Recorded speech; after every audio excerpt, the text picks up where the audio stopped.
hidden away in the New Testament. In the Apostle Paul's letter to the Galatians, there's a verse that is, well, it's one of the most aggressive and shocking lines in the entire Bible. It's so raw that a lot of people just kind of skim past it. But today, we're going to look at it head on and figure out what it's really all about. There it is. Yeah, you heard that right. That's from the Apostle Paul, a guy who is, a foundational figure in Christianity. I wish those who unsettle you would emasculate themselves. Now, according to the source material we're digging into, this isn't just Paul losing his temper. Oh no.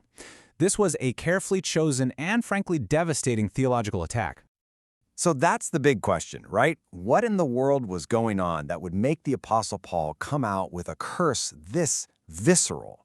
To get the answer, we've got to go back in time to a really fierce debate that was basically threatening to rip the brand new Christian movement in two. Okay, so this whole firestorm centered around a group that Paul was completely at odds with. They're often called the Judaizers, and they had a totally different idea about what it meant to follow Jesus. So what's a Judaizer? Well, in a nutshell, they argued that for a non-Jew, a Gentile, to become a real Christian, they first had to fully convert to Judaism. That meant following all the Jewish laws in the Torah, including things like circumcision.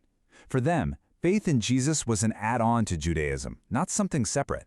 But Paul, he could not have disagreed more. And here is the absolute key point from our source material.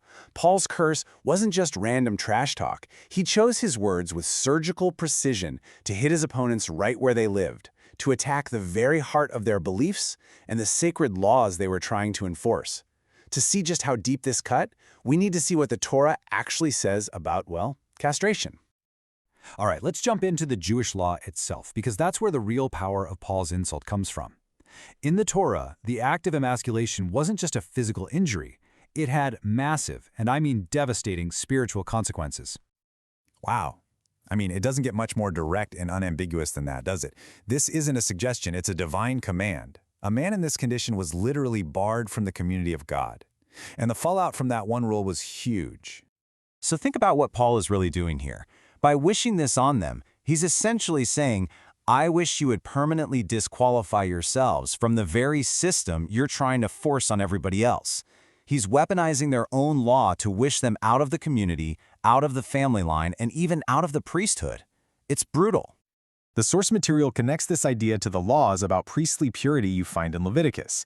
You see, just like a priest who had some kind of physical blemish wasn't allowed to serve at the altar, a castrated man was seen as having this permanent spiritual blemish that disqualified him. It was a state of total desecration. So Paul's curse was unbelievably potent. But here's the twist. A completely opposite idea was starting to bubble up within Christianity. So let's pivot and look at the other side of this growing divide. Because while Judaism saw castration as this abhorrent thing, some groups in early Christianity started to see it in a totally, and I mean totally, different light. And this chart just lays out the massive chasm that was opening up between these two worldviews. It's a complete 180. What one face saw as a disqualifying mutilation that gets you kicked out, another was beginning to see as an extreme act of devotion, maybe even a path to holiness. So where did this new idea come from? Well, this verse from the Gospel of Matthew was the theological justification.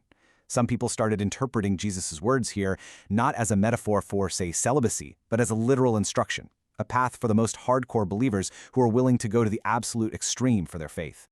And this wasn't just some theory they debated. The source points to real-life examples. Origen, a hugely influential early church father, reportedly did this to himself.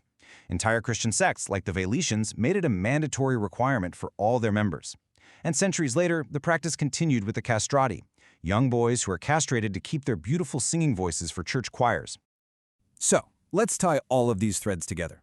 When you put Paul's curse back into this really complicated historical and religious context, its full, explosive meaning just snaps into focus. This was so much more than an insult. It was, in effect, a declaration of independence. By wishing castration on the Judaizers, Paul was symbolically cutting his new movement off from the core pillars of the Torah that his opponents were clinging to. He was using their own rulebook against them to argue for a completely new way, a way free from those exact rules. So the big takeaway here is that this one single, brutal line was a powerful weapon in a high-stakes war for the very soul of a new religion. It marks a critical, and pretty painful, turning point in the separation of Christianity from its Jewish roots. And it leaves us with a really powerful question. How does our whole understanding of history change when we decide not to look away from its most shocking and uncomfortable moments?